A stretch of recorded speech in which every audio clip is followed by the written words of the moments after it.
Jadi kalau AI itu tidak berkarakter gitu ya. Betul. Iya. Jadi karakternya nggak ada rasa. datar aja. Iya. Apalagi kan karakternya bisa aja ngambil dari mana gitu kan. Iya.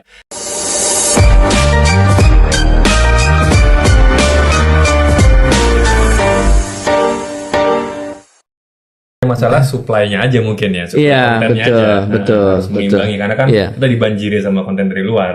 Ya harus berimbang. Saya ke Pak Agung dulu nih. Kalau Iya. dari sisi regulasi, Pak, bagaimana sih melindungi karya-karya animasi di tengah adanya AI juga? Bagaimana satu karya yang ada campur tangan AI di dalamnya itu menjadi satu hal yang sebenarnya bisa menjadi IP juga? Iya, ya ini memang yang perkembangan yang sekarang terjadi ya. Jadi kalau kita bicara mengenai undang-undang hak cipta yang sekarang berlaku ini, bahwa yang dikatakan sebagai karya cipta itu yang memang dihasilkan oleh manusia, gitu kan? Oleh manusia ya, dicatat. Ya. Nah, terus kemudian kan ada contohnya gini, di Amerika itu ada kasus seseorang mendaftarkan ciptaan komik. Ada yang terkenal Zara with a Down, ya Casanova itu daftarin, terus kemudian kantor hak cipta Amerika menganulir, menarik kembali surat pencatatan ciptaannya tadi, ditarik kembali. Dia bilang bahwa komiknya ini dibuat oleh AI, jadi tidak bisa dikatakan sebagai karya cipta milik Casanova. Yang bisa diberikan adalah naskah atau naskah cerita dari komik tersebut. Yang orisinalnya di situ. Nah, jadi ini kan karena ternyata gini, kalau menggunakan aplikasi pasti kan akan ada persinggungan dengan punya orang lain. Betul. Nah, itu yang harus dilindungi. Nah, ini yang juga dalam sekarang kita di Indonesia ini ada inisiatif DPR untuk melakukan revisi Undang-Undang Hak Cipta. Nah, kita sudah mengusulkan ada perubahan-perubahan itu dimasukkan dalam perkembangan AI ini. Karena semua aspek nih, ya, yang kait dengan AI nggak cuma musik doang. Oke. Gitu. Nah, Mas Boni, kalau Mas Boni sebagai pelaku industri ini melihat adanya campur tangan AI dalam proses melahirkan sebuah IP, mungkin bisa lebih murah kosnya 1/10 kali hemat gitu ya, dengan cuan yang mungkin gak beda jauh dengan bikin dari nol, dan waktunya juga lebih cepat. Jadi studio seperti The Little Giants ini apakah masih relevan? Memang AI itu sedikit banyak cukup besar ya pengaruhnya ya, apalagi di industri digital dan kreatif seperti yang kami lakukan gitu kan. Cuman sampai sekarang memang tidak dimungkiri, memang kami juga memanfaatkan beberapa hal dari AI, tapi bukan sebagai output gitu. Kita memanfaatkan kayak misalnya kita mau cari data, kita mau riset data, misalnya tema topik apa yang lagi rame sekarang gitu. Itu kita bisa kadang-kadang memanfaatkan dari AI juga. Cuman kalau yang sifatnya itu pembuatan naskah, lalu pembuatan bentuk modelnya yang akan bisa menjadikan final outputnya, itu kita tetap lakukan manual secara normal gitu. Karena kenapa? Karena memang saat ini memang AI itu memang ada beberapa aspek yang belum bisa menggantikan posisi manusia gitu. Tadi sudah dijelaskan sama Pak Agung tadi juga kan. Salah satunya adalah rasa gitu, rasa, emosi. Itu kan sesuatu yang AI sebagai robot dia tidak bisa melakukan gitu kan. Apa yang kita rasakan, apa emosi apa yang sedang kita alami, kan dia tidak bisa punya empati di situ. Nah, kita memang itulah kenapa tadi saya di depan itu bilang bahwa karya kami itu memang kita mau mengandalkan atau mengedepankan masalah story-nya gitu. Karena kalau visual gampang dikejar, cuma untuk story itu kan yang akan melekat di hati audiens kita gitu. Nah, itulah kenapa kita masih mengandalkan intelijensi manusia bukan artifisial untuk mengedepankan rasa-rasa itu yang mau disematkan ke dalam setiap cerita kita. Jadi kalau AI itu tidak berkarakter gitu ya. Betul. Iya. Jadi karakternya nggak ada rasa. datar aja. Apalagi kan karakternya bisa aja ngambil dari mana gitu kan. Iya. Sedangkan kami ini kami tuh ada di kantor tuh punya divisi Research and Development, ada R&D-nya. Dan itu yang ditugaskan selalu untuk gimana caranya mereka meriset untuk menghasilkan sesuatu yang baru. Baik itu secara visual, look development, segala macam ya. Nah, artinya kan apa yang berusaha mereka generate itu mungkin belum ada di di pasar gitu kan. Nah, itulah kenapa kita tidak menggunakan AI sebagai output, karena kita mau menghasilkan sesuatu yang baru, sesuatu yang memang unik, memang karakternya itu sesuai dengan studio kami, visi dan misi dari Intelligiants gitu. Jadi itu yang memacu kami untuk selalu berkarya lebih baik lagi, di luar dari mainstream gitu ya. Mungkin kalau mau gampang, mau cepet, oke lah. Tadi kan kayak Mbak Marcel bilang, ya udah kenapa nggak pakai yang udah ada aja gitu kan, toh itu laris di pasaran. Nah, justru kita mau menghindari itu. Kita gimana caranya we create something new yang memang belum pernah ada di pasar gitu. Nah, sekarang kita bicara soal bagaimana peluang memonetisasi bagaimana IP yang dimiliki khususnya di dalam negeri ya. Iya. Nah, kalau Mas Boni, ini misalnya ada pilihan Mas, punya 10 juta penonton tapi nggak punya IP, atau punya IP yang kuat tapi cuma ditonton ya let's say 100.000 orang, pilih yang mana Mas? Saya pilih IP tetap. Tetap IP. Tetap pilih IP. Walaupun yang menonton ini tidak banyak. Karena IP itu buat kami ya, itu sebenarnya bukan produk akhir, itu hanyalah marketing tools. Konten yang dihasilkan dari IP. Misalnya saya bikin film dari IP, itu dia yang ditonton sama orang, itu sebenarnya hanyalah marketing tools saja.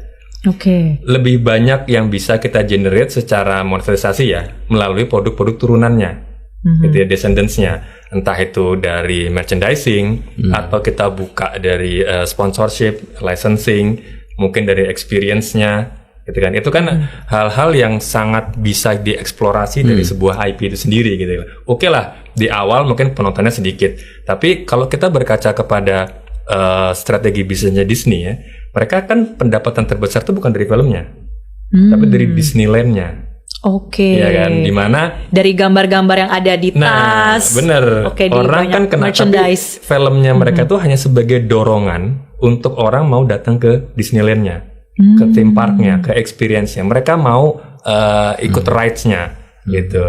Ya walaupun di sana nanti dia akan ketemu dengan karakter-karakternya, dengan maskotnya, belum lagi kita ngomongin merchandising-nya dijual gitu kan. Oke. Itu secara monetisasi itu jauh berkali-kali lipat daripada lebih berkelanjutan ya. Betul, akan lebih sustainable. Nah, gimana caranya bisa mendorong bagaimana kreator-kreator di Indonesia itu juga pola pikirnya ke arah sana, Mas Boni? Nah, ini yang berusaha kami juga di studio, di industri berusaha untuk memberikan banyak edukasi juga sih ke teman-teman kreator ini, karena memang teman-teman ini idenya tuh luar biasa, kreatif sekali, banyak sekali ide-ide yang baru gitu kan. Apalagi yang masih muda itu dorongan untuk membuat karya itu sangat tinggi. Cuman itu tadi mereka nggak kepikiran gitu untuk mengenerate revenue dari IP-nya. Yang mereka pikirkan kayak saya orang kreatif, saya mau bikin sesuatu karya yang fantastis gitu. Tapi dia lupa sisi bisnisnya gitu kan.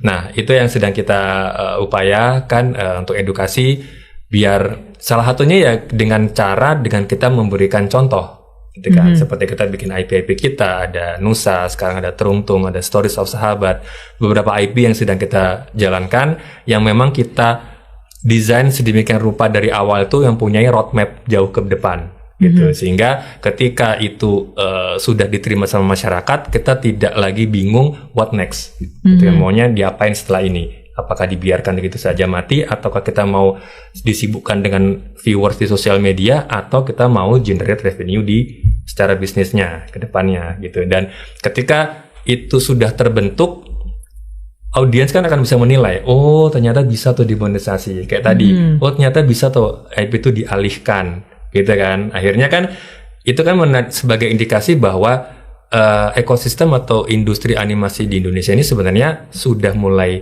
berkembang, sudah mulai stabil, sudah terjadi transaksi di situ, sudah ada IP-IP yang sudah bisa dimonetisasi gitu. Itu yang merangsang mereka untuk berpikir secara bisnis juga gitu. Oke, peluangnya ada ke arah sana. Nah, kalau Pak Agung, bagaimana pemerintah ini memfasilitasi Pak adanya ruang-ruang untuk memonetize karya-karya animasi? Iya, jadi gini, tadi jelas bahwa kalau kita lihat dalam tadi Mas Boni bilang ini memang betul kita harus sadar dulu terhadap karya yang dihasilkan. Nah, jadi kita lihat bahwa filmnya sendiri atau sinematografi karya yang dihasilkan animasi ini kan juga perlindungan hak cipta, gitu ya. Nah, kalau hak cipta ini kita bisa melihat bahwa perlindungannya otomatis ya sejak pertama kali diwujudkan atau dipublikasikan. Nah, tapi menjadi catatan penting adalah ketika perlindungan otomatis, maka dia juga harus bisa mendokumentasikan kapan ciptaan itu pertama kali diwujudkan. Artinya rekam jejaknya nih. Saya publish kapan, terus kemudian saya bisa memiliki data bahwa ini adalah punya saya. Nah, makanya itu rekam jejak menjadi penting. Nah, Undang-Undang Hak Cipta memberikan fasilitas kalau untuk sebagai bukti kepemilikan ada namanya pencatatan ciptaan. Nah, ini mekanisme seperti ini harus difahami gitu kan. Terus kemudian kedua, ketika dia bikin merchandise dari produk yang dihasilkan atau ada maskot yang menjadi simbol dari sebuah film tadi, ini juga perlu didaftarkan sebagai merek, sebagai branding. Atau kalau dia ada bikin bonekanya atau mungkin ada karakter yang dibuat seperti karakter yang bisa diperdagangkan gitu ya, itu masuk ke dalam desain industri produknya. Nah, kita juga memberikan kemudahan dengan pendaftaran secara online. Semua secara simpel bisa online dilakukan, gitu ya. Kemudian yang kedua juga kita dalam menumbuhkan ekosistem ini beberapa waktu yang lalu dalam IP Expo kita memberikan bantuan KUR ya. Ini sebagai apa?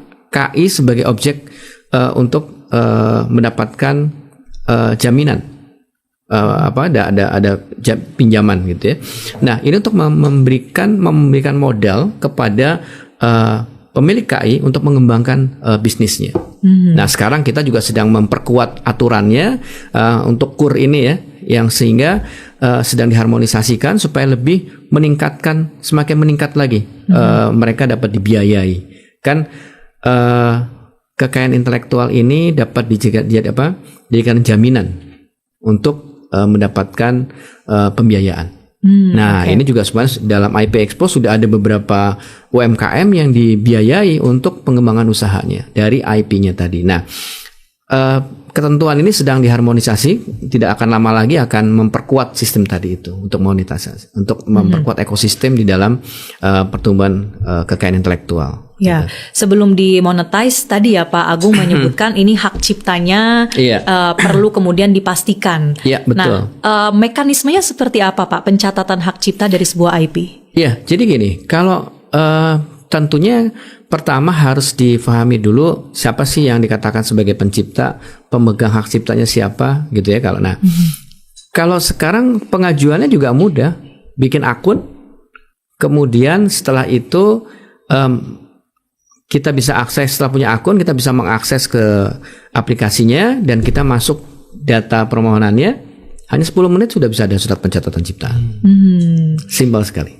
Cost-nya berapa Pak? 200.000. 200.000. Oke, itu berlaku untuk IP atau apapun Pak? Itu untuk hak cipta. Hak cipta ya. Kalau merek berbeda lagi. Kalau umpamanya tadi merchandise-nya mau dibuatkan mereknya gitu, karena pasti kan perdagangan itu diperdagangkan.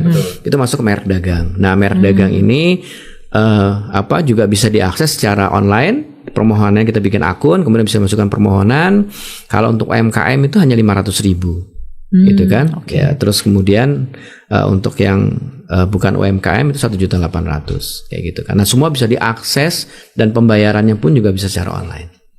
Gitu. Sudah online ya sekarang sistemnya ya. Nah, jadi lebih mudah mendekatkan kepada publik yang membutuhkan pencatatan hak cipta. Nah, selain pertanyaan dari saya, ini juga ada pertanyaan dari netizen. Kita tampilkan ya. Yang pertama ini dari Sony_Kompi. Saya penasaran dengan sumber inspirasi karakter di Nusa. Berarti buat Mas Boni nih. Lebih terinspirasi animasi lokal atau luar negeri atau dua-duanya, Mas? Menarik pertanyaannya. Saya mungkin bisa bilang ini dua-duanya. Kenapa kedua-duanya? Sebagai cerita gitu ya, itu pasti saya mengambil inspirasi dari dalam negeri. Karena kan audiens saya nanti kita sudah tentukan kan target audiensnya siapa. Dan itu adalah pasar Indonesia, pasar lokal. Jadi kita pastikan cerita-ceritanya itu adalah ceritanya relate dengan masyarakat Indonesia, terutama anak-anak, gitu kan. Kita kan udah sesuaikan targetnya tuh.